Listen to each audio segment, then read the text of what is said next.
I just want to welcome everybody to the Taking Care of Disability Business webinar series.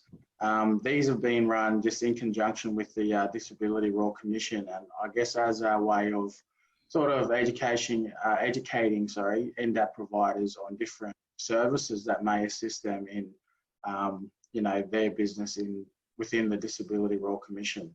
So as we get started, I just want to acknowledge that we're all zooming in on Aboriginal and Torres Strait Islander lands, and I want to acknowledge our ancestors and our elders past, present and emerging, and also any other Aboriginal and Torres Strait Islander people that are joining us today.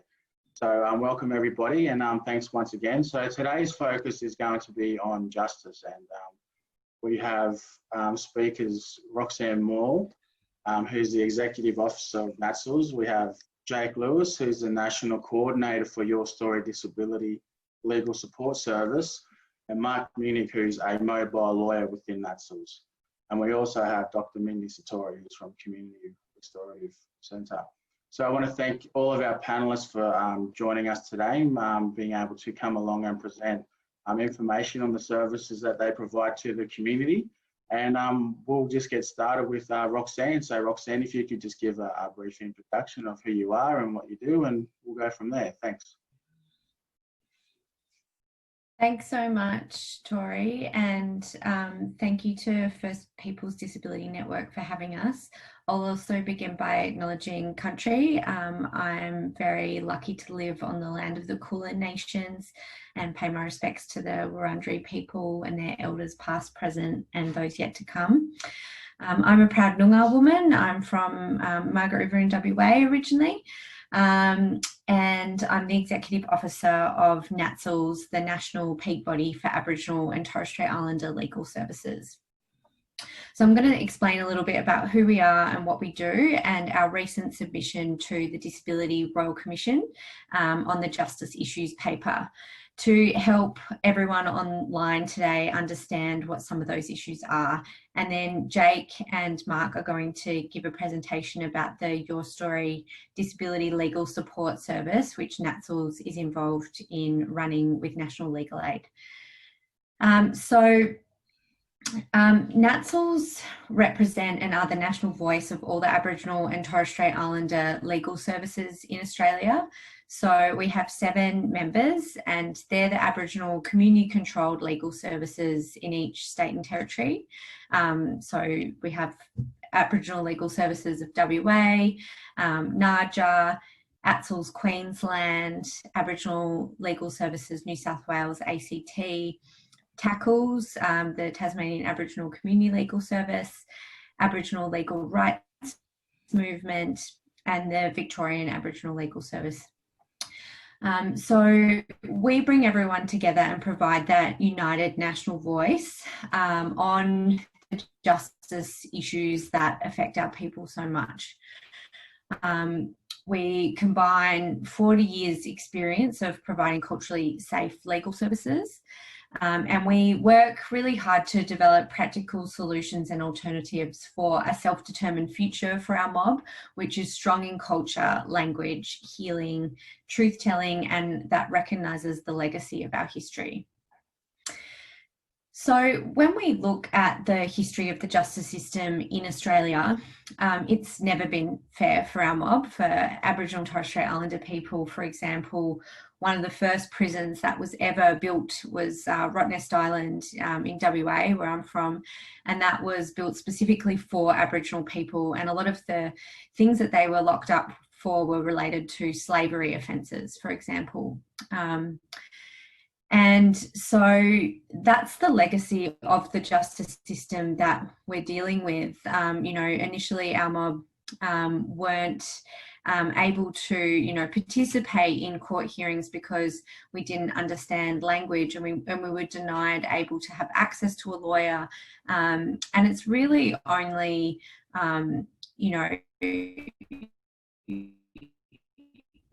that only really started changing properly when we got to, the self-determination movement around like the 1960s. So when it comes to the work that we're doing to try and make the justice system fair for our mob, it's really steeped in our history, and part of it is about recognising that the ongoing legacy of colonisation means that the systemic poverty that a lot of our people face, the family violence, removal of children, employment and housing issues, these all mean that our mob are more likely to come into contact with the justice system. And given the over-policing and discrimination and legacy of those policies in Australia, it's not surprising that Aboriginal and Torres Strait Islander people with a disability make up a huge component of our people in the justice system. And so when we're talking, just to give you a snapshot, Aboriginal people make up 2% of the total population, but 28% of the prison population. And we don't have really good data on Aboriginal and Torres Strait Islander people with a disability in the justice system.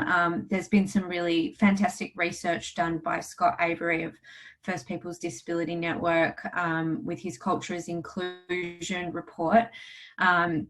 But even then,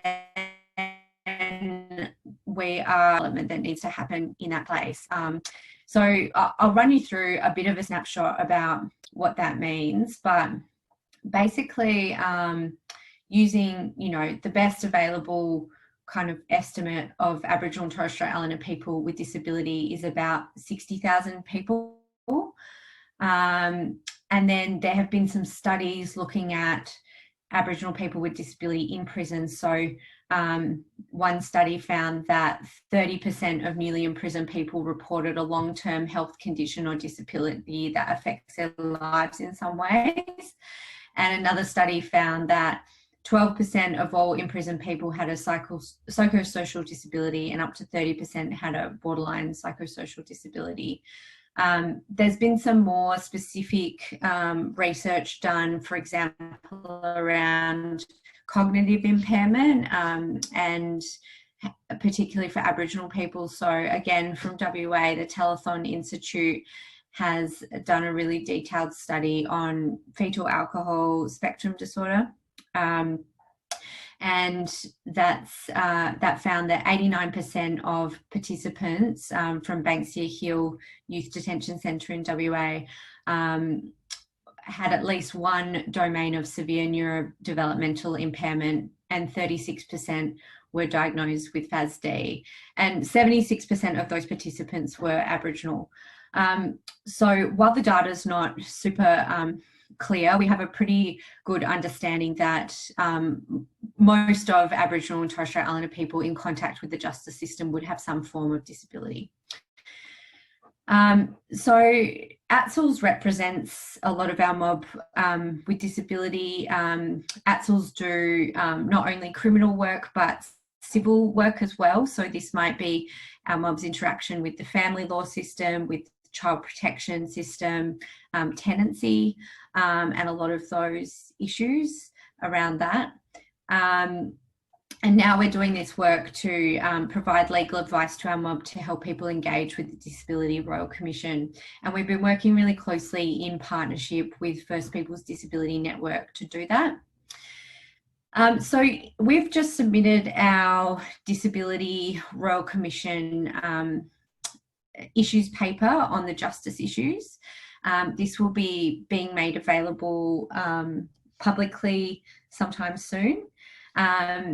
And I just wanted to highlight a couple of the issues that we've raised in that, because it's quite a detailed and comprehensive submission, drawing on all of the experience and case studies of a lot of the ATSLs.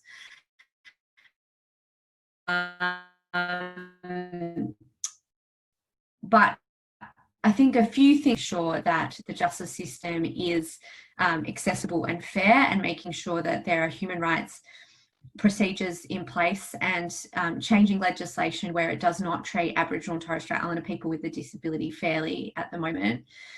And then part of it is about really looking at how we can make direct changes to the justice system. So one of the big issues that always comes up is unfit to plead.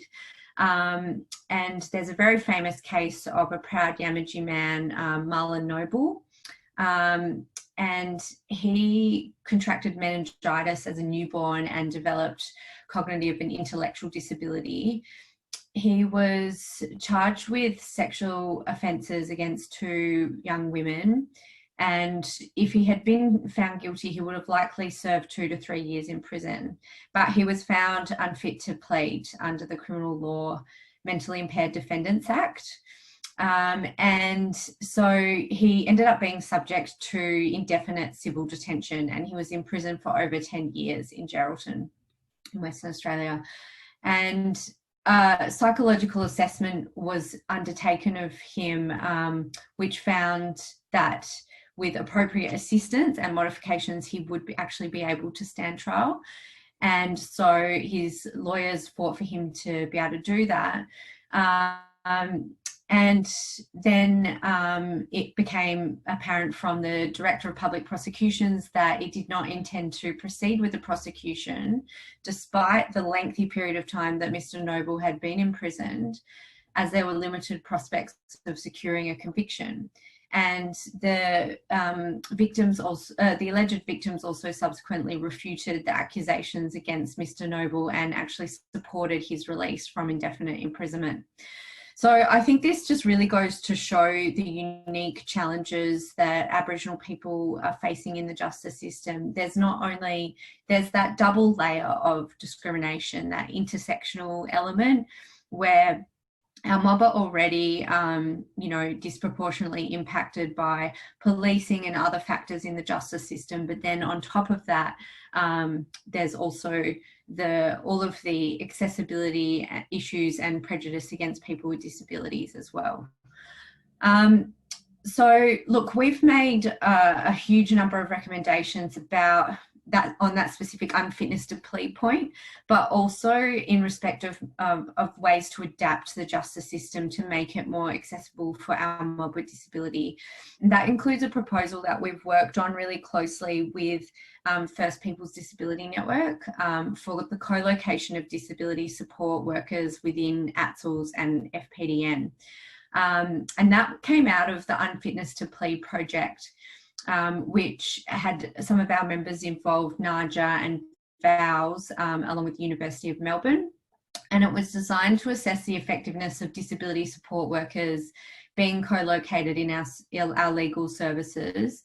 And, these are things like making sure that complex language is broken down, the availability through court proceedings to understand what's going on, making sure that long delays aren't occurring, and, the issues around the criminalisation of disabilities. So we continue to ask for funding for these positions.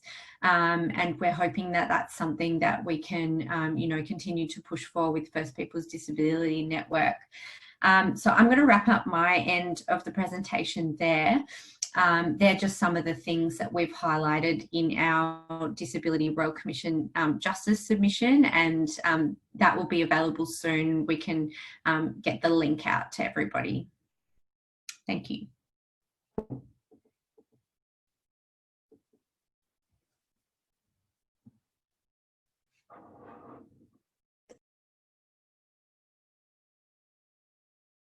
Thank you for that, Roxanne. So I believe that Jake's now going to speak to your disability story side of what he does there. So I'll now hand over to Jake and Mark. But before I do so, Noel Johnston's, I'm not sure if this is a question or a comment, but he's saying that SRWA is seeking both a Justice Task Force and Aboriginal Justice Advisory Council.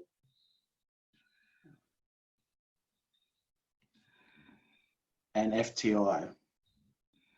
Hang on, I might just take you off mute there, Joel. If you want to just ask what your question is, I'll give you some time for that. Good morning, panel. My name is Noel Johnston, and I'm a Wurundjeri Jarrah man from Melbourne, living in Perth, and I'm currently a systemic advocate looking at issues associated with Aboriginal disability and justice here in WA, and we are making some headway, Roxanne. In terms of moving forward and joint reports, I would concur. My project is looking at the intersection of our mob with disability injustice, and we've formed some very strategic alliances that are just now starting to gain some traction here in WA. SRWA is the Social Reinvestment WA Alliance, a peak body of 25 different agencies across the cohort, and as part of our COVID response, which we're using to capitalise at the moment on the traction and the gains that are being made, we're actually now speaking to ministers around having a specific justice task force and also a separate Aboriginal Justice Advisory Council made up of elders and community members, agencies such as some of the NATSL members, legal services, health councils, etc. So it's more an information for you all. Just in a very quick 30-second summary of what's happening here in WA. Nice to meet you all, by the way. Thank you, Noel. Appreciate it. Thank you. And yeah, we do work with Social Reinvestment WA, and I think you mob are doing excellent work over there, and that's really exciting to hear about those developments. Thank you.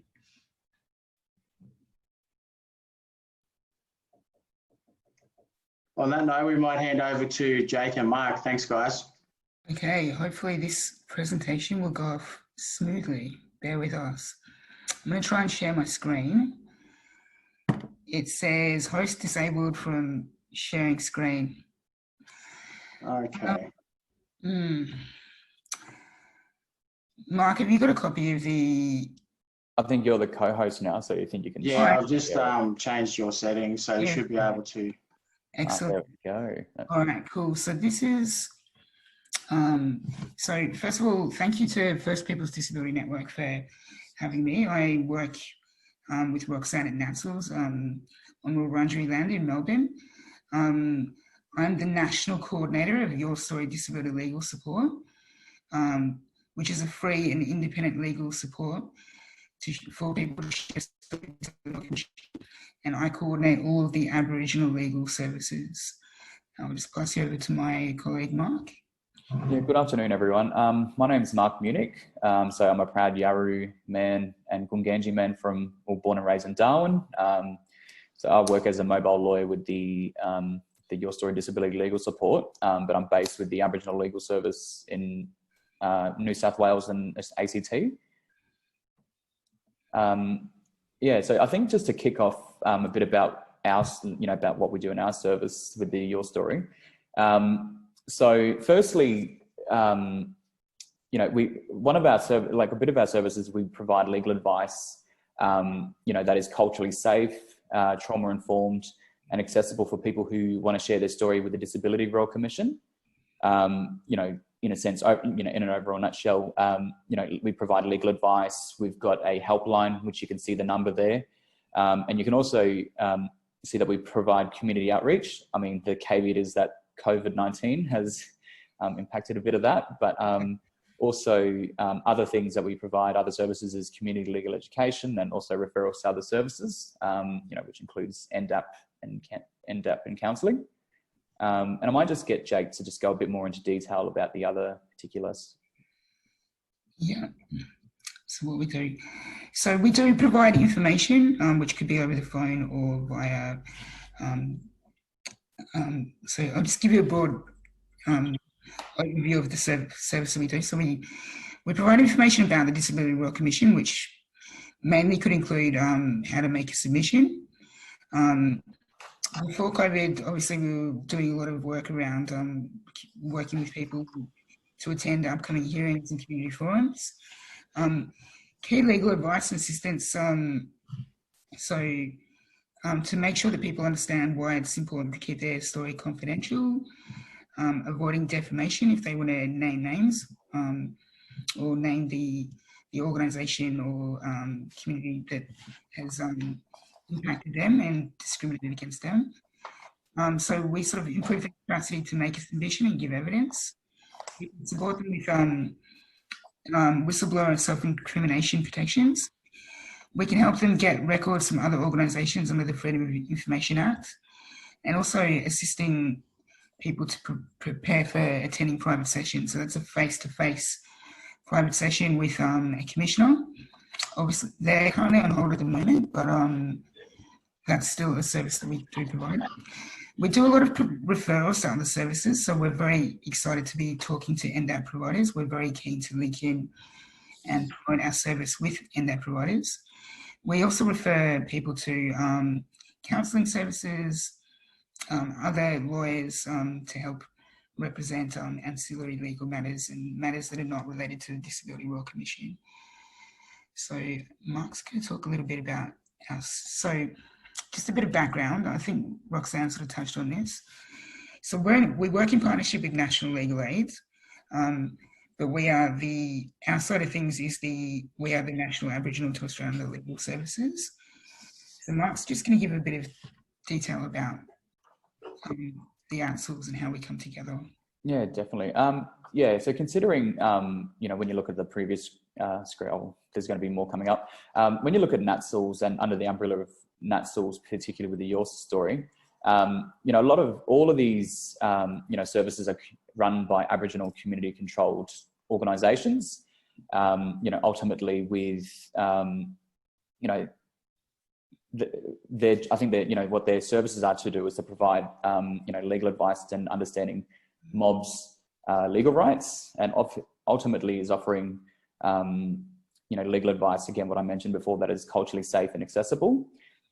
Within each of the jurisdictions across the, the states and territories, that they have a dedicated lawyer or a community legal educator, that provides that localized advice, supporting with submissions and referrals to other services. I think I just mentioned that earlier. But ultimately, it's just, ensuring that, mob with disabilities, there's that avenues and that platform for them to provide that their submission to the Disability Royal Commission, whilst also protecting their legal rights. And I think Jake mentioned a bit of that before around those issues that might arise, those legal issues that might arise. So I think that's one of the most important things that, with the Aboriginal Legal Services, have a voice as well. Yeah. Thanks, Mark. So we like I say, we work in partnership with National Legal Aid. So we very much are a national service. We have people in every single state and territory ready to provide legal advice to any Aboriginal people with a disability who want to participate in the Royal Commission. So we're going to just talk about a name. I'll get you pass over to Mark here. Yeah, definitely. And I think just when you look at, your story, and this is a bit of, our story, I think because before the, how I'm trying to think, the name Your Story came after it was originally, what is it, Disability Royal, Legal Support Disability Royal Commission. Yeah, we did. We had a bit of a brand name change. I came in after that, but from when I read that particular name, it's a bit of a key message of that is to ensure that the name has a bit of a gives ownership back to Aboriginal people and like people with disability who want to give evidence, like it's their story.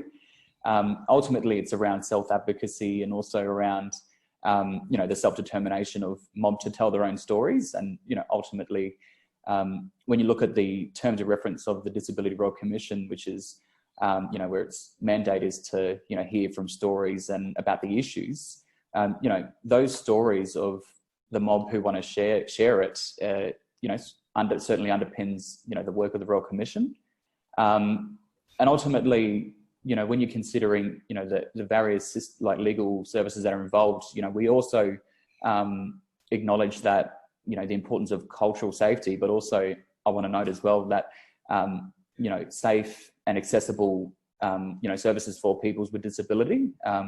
I think it's also you're being culturally appropriate, but you're also making sure accessibility for people with disability. And I feel that you want to make sure that they're ready, and also that they're comfortable enough to share their story with any commission. So just thinking about the message that we want to send to people is you know, like, your story is important, your story is powerful, your story is your voice, and your story, Disability Legal Support, proudly seeks to empower you to share your story in your own words with the Disability Royal Commission. That's why we're here. Cool. So our clients and our services. So we can provide legal support and advice. Let me just move this. Technical issues. We can provide legal advice and support to people with disability, their families, carers, and supporters and advocates. And we do so in a culturally safe way through community engagement and community legal education. We do plan to support people in closed environments when COVID-19 is no longer with us. So that's something that we can sort of watch that space. So just in terms of when is it important to get legal support? So not everyone will need legal support. It's not about being in trouble, but it's good to get legal support if somebody wants to name a name of another person or organisation, has an issue, has a confidentiality or non-disclosure agreement that stops them from telling their story, or is concerned about retribution or payback and how this may impact them, such as whether they can impact their safety or impact their access to other services, impact their employment, or impact their fundamental rights. And if people want their story to be kept private as well. And also when COVID-19 is no longer with us, we will help them speak at community forums as well. So it might be helpful to just do a quick journey map to give you a sense of how you can get involved. So we've got a person here, Jimmy. So Jimmy hears about legal service from a friend. He wants to know more information about the Royal Commission and how he can tell his story of the discrimination he's faced. So Jimmy wants to know the names of all people who discriminated against him. So Jimmy is because of alcohol, and he chooses a special name in blue. So he will be put through to Aboriginal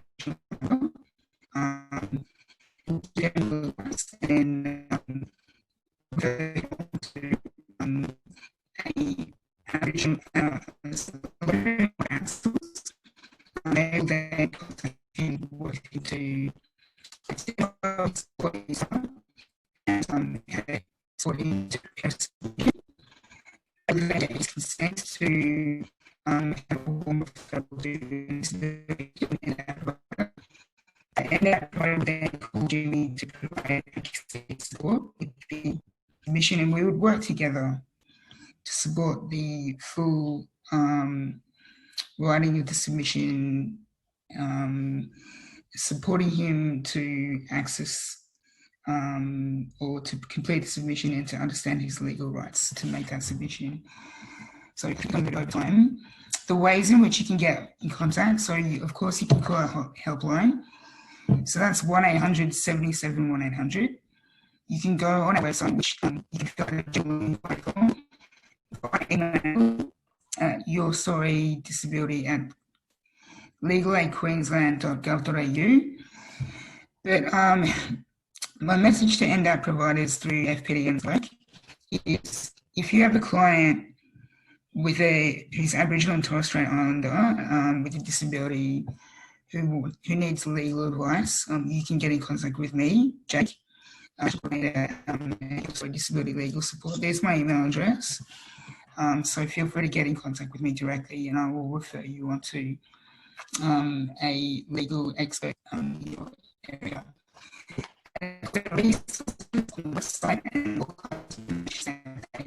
So I might leave it there and throw it out to questions if anyone has any. And I'll stop sharing my screen. Cool. Yeah, thank you for that, Jake and Mark, for sharing the work that you're doing. And I think, you guys are doing a great job as far as, ensuring that when people do come forward, it's a culturally safe and, appropriate place for them to come and also for them to feel comfortable to open up. So I know for our mob, that's half the battle is getting them to to not only come through the door, but to feel engaged once they are in a place. So thank you very much for sharing. There were a few issues with the audio there, so I'm just getting in the chat. So apologies for that. I'm not sure what was going on there. But if anybody has any questions for Mark, Jake, or Roxanne, please ask while using the Q&A panel. So we'll allow a few minutes for that. And so, yeah, please send through any questions that you may have. And also, like, don't hesitate to get in contact if you want more information. I've shared our contact details, so we're very keen to make contact with advocacy services in every state and territory to help with our referral pathways. We're a new service, so we're still sort of getting set up, and we're establishing ourselves. The Royal Commission's new. I think people are still figuring out how they can get involved, and I think we're still, the whole gamut of services are still working out how we can best sort of support each other and work together. But particularly for us, Aboriginal and Torres Strait Islander people with a disability. So, are there any questions, Tori? Not that I could see coming through, Jake. No. Okay. So I think, yeah, people have your details, and I'm sure that as it comes up, that they'll you're obviously able to connect with them. I might get you to share our contact details through your networks after this, if that's all right. Yeah, that's fine. Do you think you could also maybe send me through that slide deck, and I'll be able to forward that on as well, if that's okay? I'll send you some resources after this, yeah. Awesome. Thank you very much. No worries. Thank you, guys. Okay. Yeah, this will also be available on the FPDN website as well, guys. So feel free to jump on there. These webinars are also being recorded, so for any future reference, if you need to come back and check something out again, they'll also be available on the website. Yeah, Troy actually has one question here, guys. Troy Hester. He's asking about reporting police behaviour. As I support people to share stories, it's become clear that complaints about police behaviour get referred back to the police. So I guess what Troy's asking, is there any mechanism to kind of report on police? Yeah, so I can answer that one. So all of the Aboriginal legal services have police complaints and discrimination practice. So where something like that is coming through the Your Story service, that would be treated as an ancillary issue and be referred to one of the ATSLs. But you can also feel free to refer anyone with those issues to the local Aboriginal and Torres Strait Islander legal service. So would this be different in different states, Roxanne, or is that a natural kind of approach?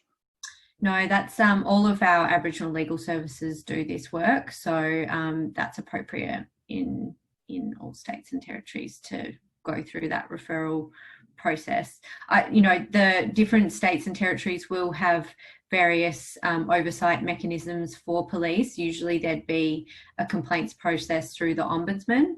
But in terms of getting people legal advice and representation on those issues, I'd suggest going through the ATSLs. Awesome, thank you for that, Roxanne.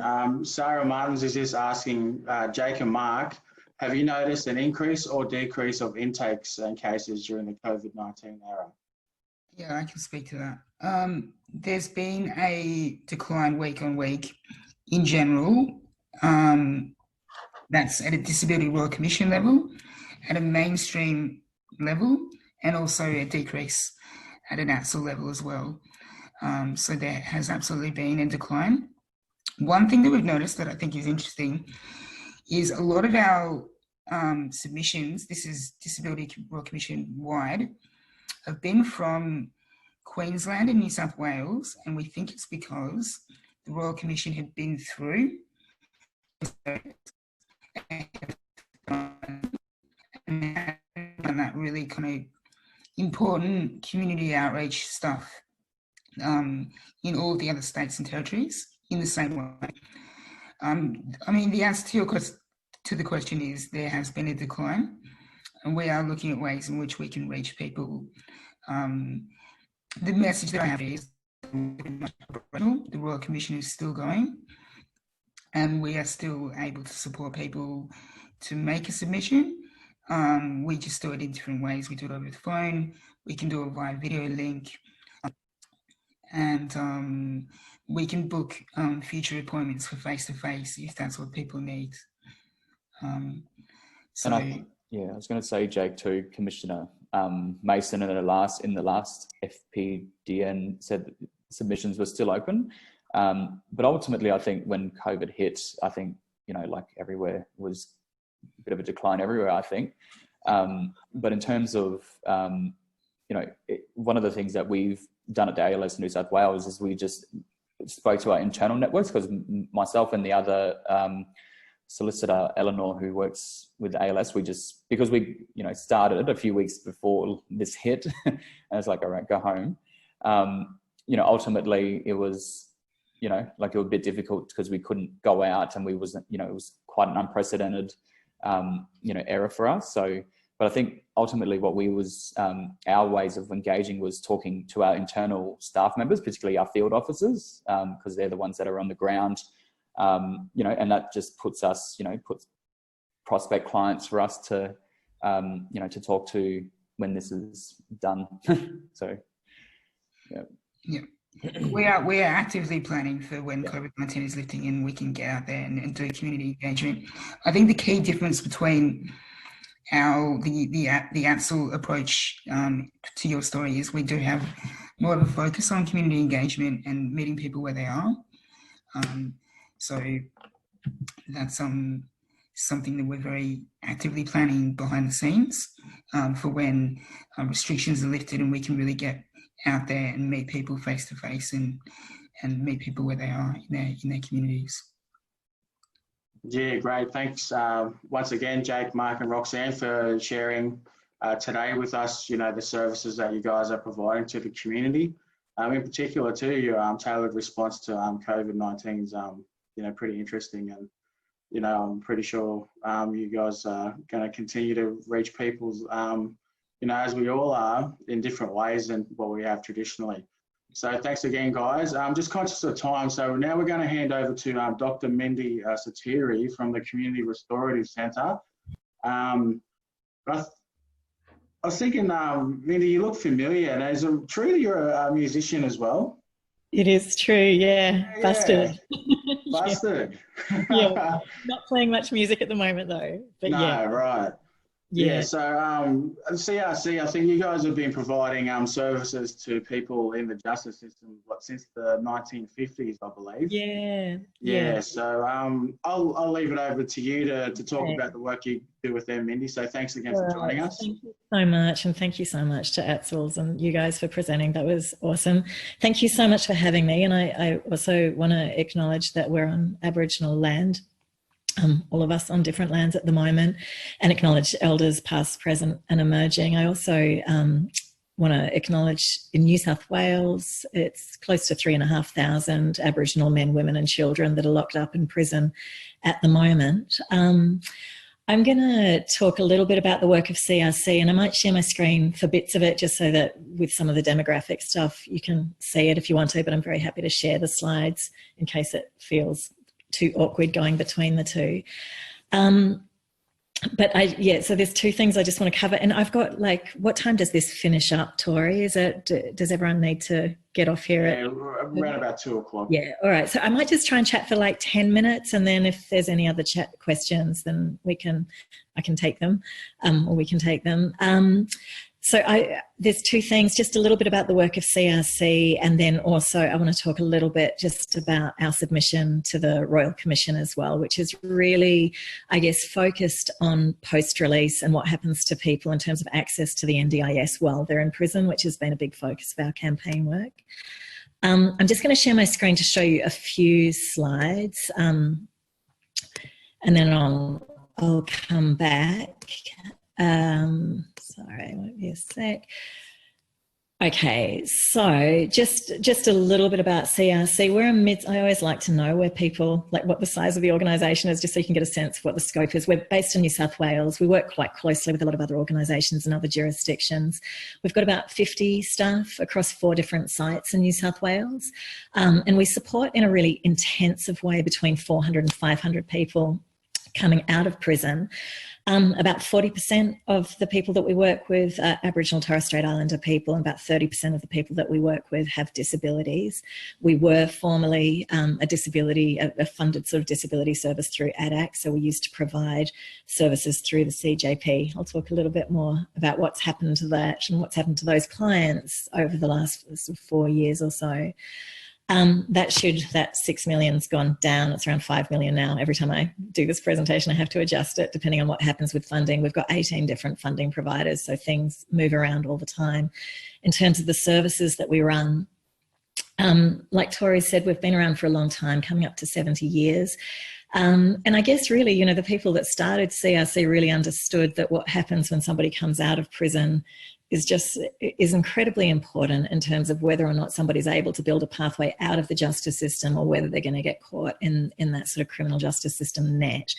And I will say, I guess from the start, that pretty much everybody that we work with has ended up spending a lot of their lives being managed in the criminal justice system setting rather than actually being supported in the community. So a large part of what CRC, or the Community Restorative Centre, tries to do is disrupt that.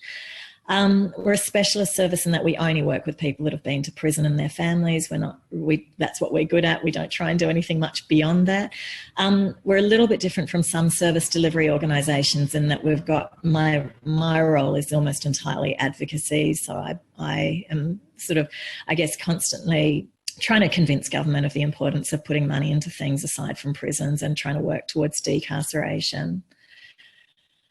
I won't go into too much of the detail because I feel like that some of the sort of demographic stuff was probably covered really well before. But I guess one of the things that I think is really important when we're looking at the numbers of people in prison is that often we sort of take a photograph of who's in the prisoner population today, and that's like a static snapshot of who's there. But actually, I think what's really important when you're looking at building pathways is looking at the flow-through population. So that's the numbers of people that are coming out of prison each year. And in New South Wales, for instance, it's really interestingly decreased by a couple of thousand just in the last sort of month and a half. So there's less than 12,000 people. There were 14,000 people in prison in March, and now there's 12,000 and something. So it's gone down. That's related to shifts in bail legislation and policing, nothing to do with early release legislation, but that's interesting, just that we can decarcerate if we want to. But usually there's around, say, 13,000, 14,000 people in New South Wales prisons, around 20,000 people coming out each year. So that's the sort of number that we want to try and work with in terms of trying to make sure people don't go back there. We know that about 70% of people that have been in prison today have been there at some point before, and 50% will go back to prison within 2 years on the day after they're released, you know. We know that prison itself is the greatest risk factor in terms of going back to prison. So it's a big risk factor for recidivism. Can you hear me okay? Because it's telling me my internet connection's unstable. You all right? Yeah, cool. Okay, and then I'm going to skip a bunch of this and I'll come back and just chat, but I just wanted to put this slide up. So aside from knowing that Aboriginal or Indigenous Australians are the most incarcerated people on earth, I think, as was said earlier, it's around 28% of people in Australian prisons are Aboriginal or Torres Strait Islander citizens, and we know that the rates of imprisonment for Aboriginal people have been growing more rapidly than any other population. In New South Wales, Aboriginal women are the fastest growing prisoner population by a long shot. We also know in terms of demographic information that the prevalence of a range of disadvantages, including disabilities, is massive in our justice system. So this is in New South Wales, and this is government data, which I think is actually quite conservative. So this is Justice Health data, and not included in this. So we've got there's lots of contention around cognitive disability in prison. But we do know from the last Justice Health survey that around 28% of people in prison have some form of disability, either physical or cognitive. But all of the other things, homelessness, mental health diagnosis, the experience of trauma, AOD related, I know that none of this is new, but I think it's worth putting it out there because I guess that what what we do in New South Wales and across Australia, and in fact in prisons across the world, is that we imprison disadvantage rather than actually providing support in the community. And I guess that one of the sort of key reasons why we are so keen to kind of be involved with the Royal Commission is to look at the way in which people get trapped in the justice system, either as a consequence of things like indefinite detention for Aboriginal populations with disability, or as a consequence of just there not being the resources in the community, and prison being the place where people go and end up getting a diagnosis. Okay, I'm going to come back. I'm going to stop sharing my screen now because I could go on. Yeah, I guess that one of the things we used to run disability services in New South Wales. We were quite lucky in that we had something called the CJP, which was run through ADAC, which was the disability provider, the sort of government disability provider.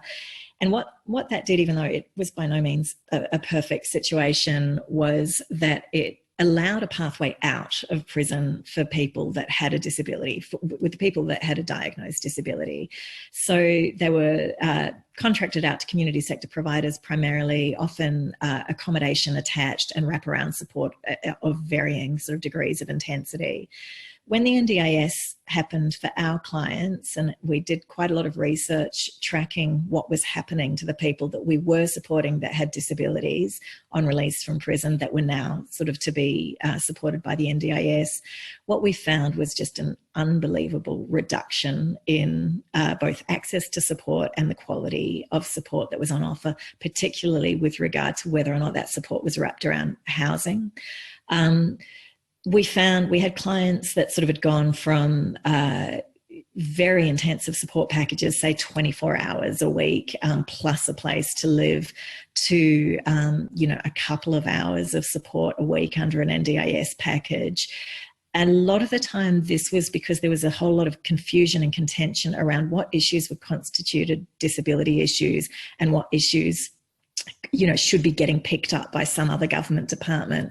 So I guess that's why I sort of want to stress that the complexity or the interaction of all of those multiple needs, mental health conditions, alongside sort of criminal justice system involvement, can often mean that people get locked out of services. So for instance, with almost everybody that we work with has fairly serious drug and alcohol issues. The NDIS, especially sort of early on in the piece when we were trying to transition people and get them reasonable packages, everybody was saying, yeah, but the AOD stuff's not, the alcohol and other drug stuff isn't part of the disability. That's not a disability need. But at the same time, getting people, say, into AOD services, if there's a diagnosed intellectual disability, for instance, is also really difficult. So our clients were finding themselves sort of getting knocked back at multiple points in the community sector. So, we'd love to help you with your disability, but we can't help you while you're still using drugs and alcohol, or we'd love to help you with your drugs and alcohol, but we can't possibly help you if you've still got you've still got a mental health condition that's interrupting things. Or, a lot of clients that didn't have great literacy, that just weren't comfortable in group settings when none of the things on offer were actually meaningful to them.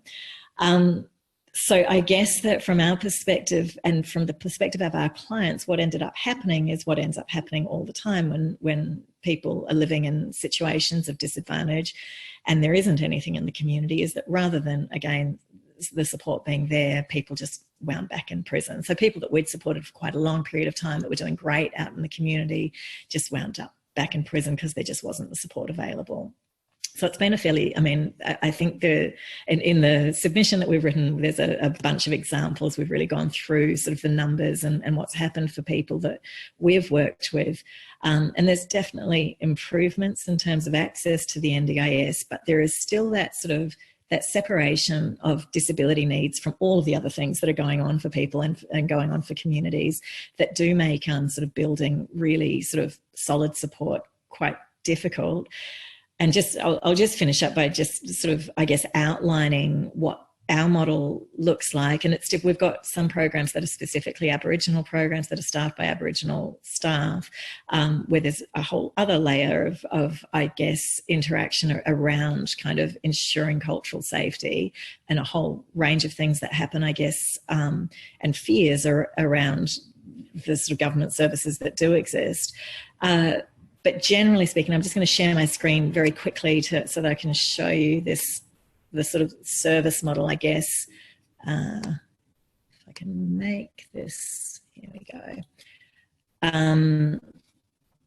These are the sort of, I'm calling them best practice principles, but basically these are the things that we think work. And there's a lot of research as well as our own research that says, look, this is what we think needs to happen. This is not just for people with disabilities. This is for, I mean, although most of the people that we work with have some form of disability, this is around anybody that winds up being managed in prisons rather than being supported in the community.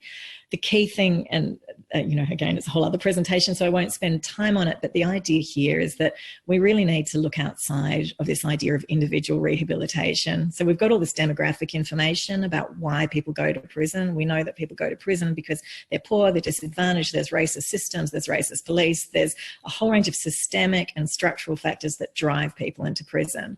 And yet when people get to prison, the focus, and in fact all the resourcing of programs, is on sort of criminogenic needs. What are you going to do to look inside yourself and figure out what you've done wrong personally? We're saying, look, all of that's really important. Of course, people have to take responsibility, but it's really difficult, for instance, to participate in an impulsivity program or an anger management program, which is all around Australia. Those are the programs that people get excited about in corrections. When we know that when that person leaves prison, they're going to be homeless, they're still going to be dealing with trauma, they're still going to be dealing with the fact there's no services in their community, they're still going to be dealing with the fact there's no employment.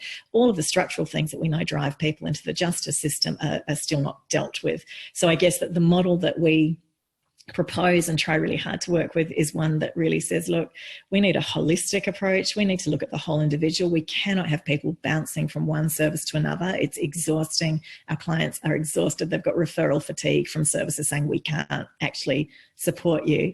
We also know that we have to have systemic advocacy, and that includes people with lived experience of incarceration absolutely embedded in our organisations.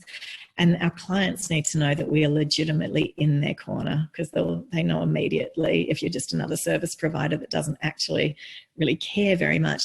The long-term nature, like long-term holistic relational, that's a mouthful, but basically it means we need one worker to be with that person really from prior to their release for a long time, 12 months, often longer, post-release. And then it has to happen in the community. We know that people, you know, we know that prison isn't the place to kind of learn how to be free in the community, and we know that it has to have a housing component, because so many people that go to prison are homeless. So I'm going to shut up now because I think I've probably gone on long enough, but I'm very happy to chat or take any questions.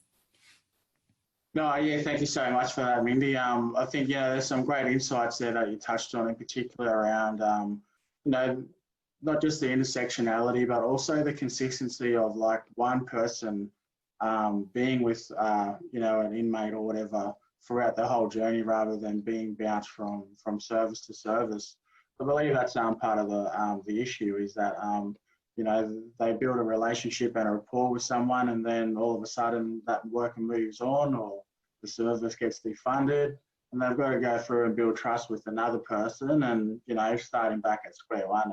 You know, it's understandable that these people end up frustrated within the system.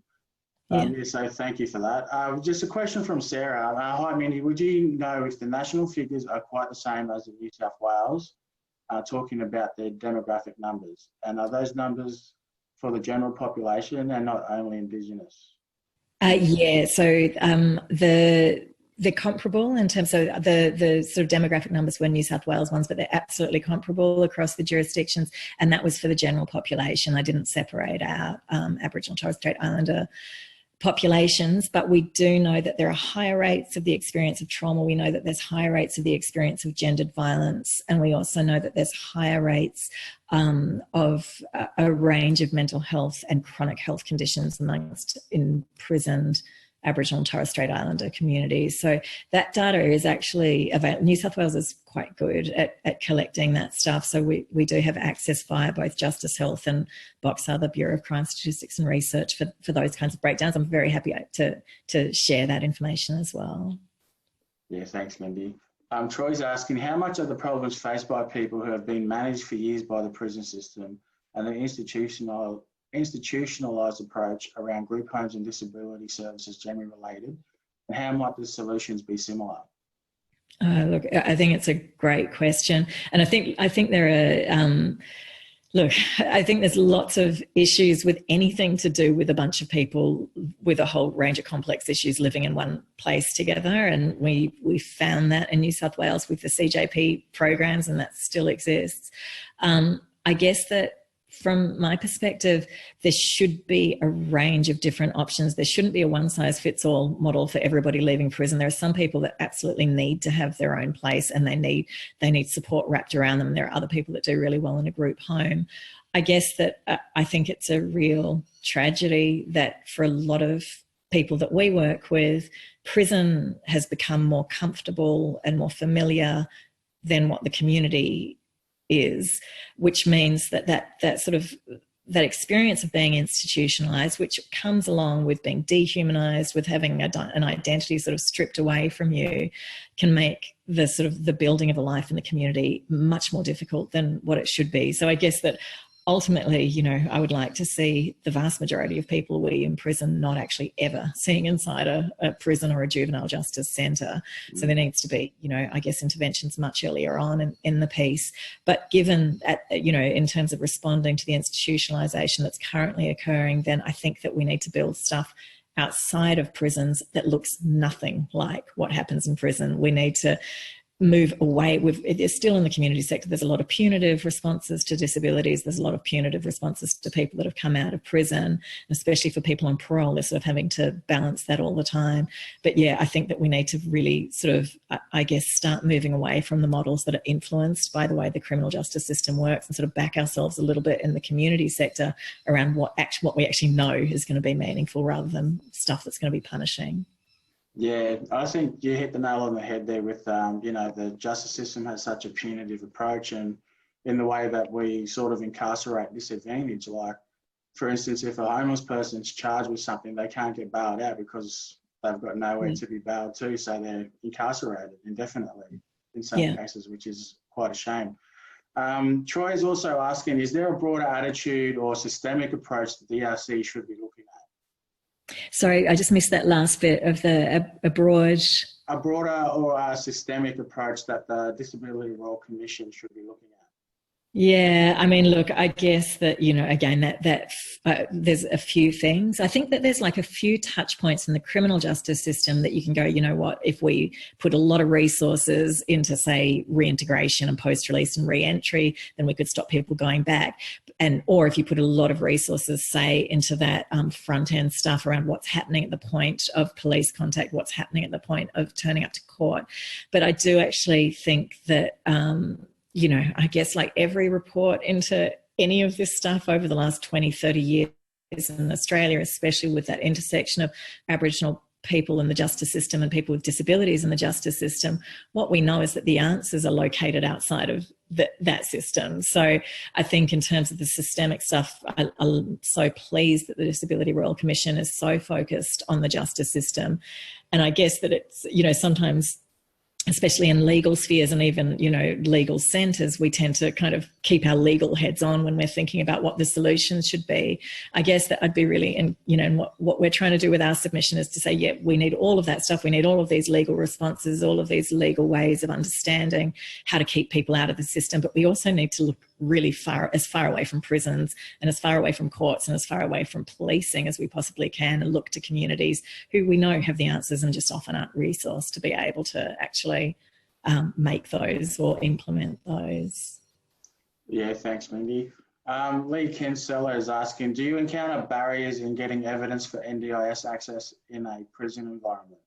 I'm hearing the NCR service is facing this issue. Yeah. What are your thoughts? Yeah. Yeah, it's about half of our submission is about that, is around how do we, I mean, at the moment it's Corrections and Justice Health in New South Wales that are responsible for putting in the requests when people are in prison.